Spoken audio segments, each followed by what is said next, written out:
Dans le tutoriel d'aujourd'hui, je vais vous parler des objets dynamiques dans Photoshop. Les fichiers que j'utilise dans cette démo proviennent du site d'images libre de droit Pexels.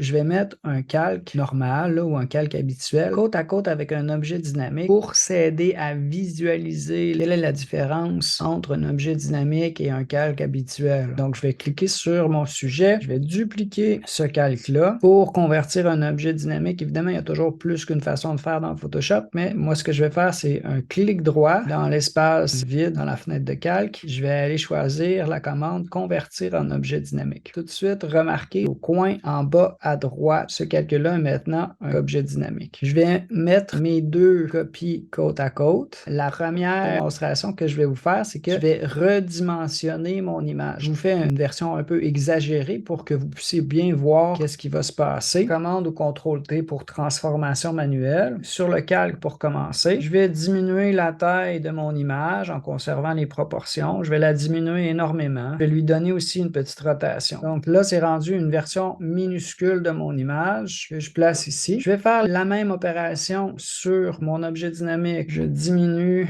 mon image pour la rendre minuscule. Je vais lui donner une rotation et voici, j'ai mes deux images transformées. Maintenant, je me rends compte que j'ai fait une fausse manœuvre, que j'ai pris une mauvaise décision et j'aimerais ça à revenir à une taille comme j'avais tantôt. Okay? Donc, pour revenir, je vais refaire la même opération. Donc, sur le calque normal, je vais faire commande T. La première chose que j'aimerais ça que vous notiez, c'est que dans la barre d'options, la largeur de ce calque-là est 100%, sa hauteur est 100%, la rotation est à 0 degré. Donc, c'est comme si je commençais une toute nouvelle transformation. Donc, j'agrandis mon image, je la replace à peu près de la taille que je voulais. Je vais refaire la rotation, puis je repositionne mon calque au même endroit. Ce que vous allez noter, c'est que mon image, elle est pixelisée, puis on voit un peu l'effet que ça a eu de faire la rotation. L'idée, c'est que lorsqu'on fait une transformation sur un calque, ce qu'on est en train de faire, c'est détruire un certain nombre de pixels, une certaine quantité d'informations. Par comparaison, si je fais la même opération sur mon objet dynamique, commande T, là déjà dans la barre d'options, je constate une différence. Largeur puis hauteur, c'est marqué 3,54%. C'est-à-dire qu'en ce moment, l'image est à 3% de son état original, que la rotation est à moins 62, peu importe les chiffres. L'idée, c'est juste qu'on a retenu les valeurs de transformation, puis on peut facilement les rétablir. Donc, je vais faire 0 pour la rotation. Mon sujet a sa valeur initiale de 100%. Tout de suite, vous voyez qu'il n'y a pas eu de perte de qualité. La raison pourquoi c'est comme ça, si je viens ici sur la vignette, je clique, mon fichier d'origine à sa taille originale avait été conservé sous une extension de fichier qui s'appelle PSB. Donc, la première caractéristique des objets dynamiques, c'est de pouvoir apporter des transformations sans que celles-ci soient destructrices. La deuxième chose qu'on pourrait faire, ça ne s'applique pas vraiment dans la composition qu'on est en train de faire, mais c'est juste pour illustrer. Je vais prendre maintenant mon objet dynamique, c'est lui que je vais dupliquer. Je vais juste les décaler dans l'espace comme ça, puis je vais le copier de nouveau.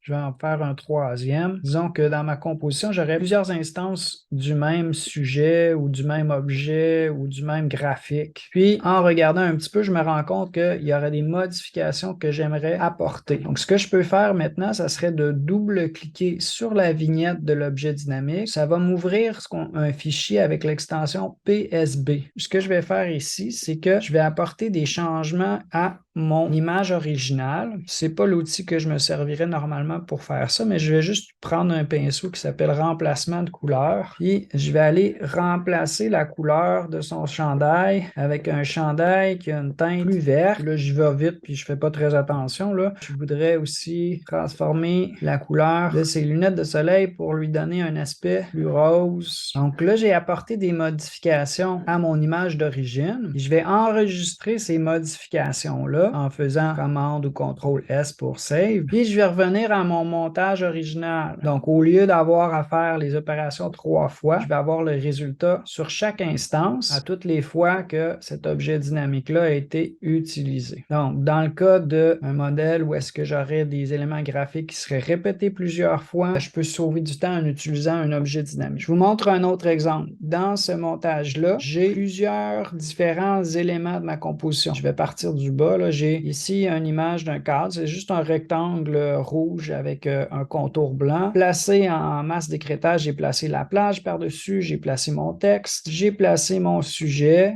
avec des styles de calque. Par-dessus tout ça, j'ai un effet de lumière qui est mixé avec un mode de fusion pour donner une espèce d'effet de vignettage. Maintenant, j'aimerais ça transformer tous ces éléments-là ensemble pour donner un effet d'une photo qui serait inclinée. J'ai pris du calque du haut, j'ai enfoncé la touche majuscule, puis j'ai cliqué jusqu'au calque du bas, tout sauf le fond. Je vais faire le même clic droit, puis je vais dire convertir en objet dynamique. Ce qui va se produire, c'est un petit peu l'équivalent d'aplatir ou de fusionner les calques, sauf que ce n'est pas destructeur de la même façon qu'aplatir les calques parce que j'ai toujours accès au montage original. Fait que je double-clique sur la vignette d'objet dynamique. J'ai encore un PSB. Cette fois-ci, on prend plusieurs calques. Donc, on a la possibilité de transformer plusieurs calques en objet dynamique.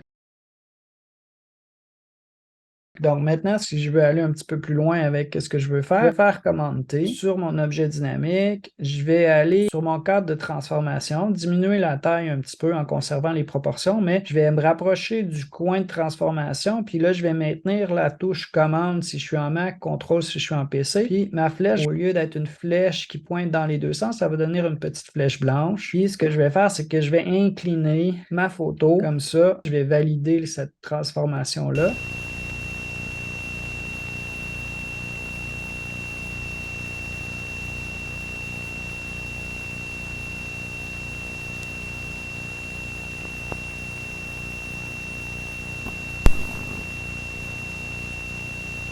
Bon, entre-temps, j'ai rajouté quelques petits détails. J'ai un calque en dessous qui représenterait une ombre. Je veux donner l'impression que ma photo est inclinée. J'ai fait tout ce travail-là, mais je me rends compte que peut-être je vais tester ce même montage-là avec un différent arrière-plan. Donc, ce que je vais faire maintenant, c'est que je vais double-cliquer de nouveau sur la vignette de l'objet dynamique pour arriver à mon PSB. La partie de mon montage que je veux remplacer, c'est cette image-là de plage. Je vais aller importer un fichier pour le remplacer, cette image-ci avec les palmiers. Je vais la redimensionner la taille que j'ai besoin. Je vais la glisser dans l'ordre d'empilement ici et je vais la positionner pour remplacer mon image de plage. Donc, tout ça, ça se passe à l'intérieur de mon PSB.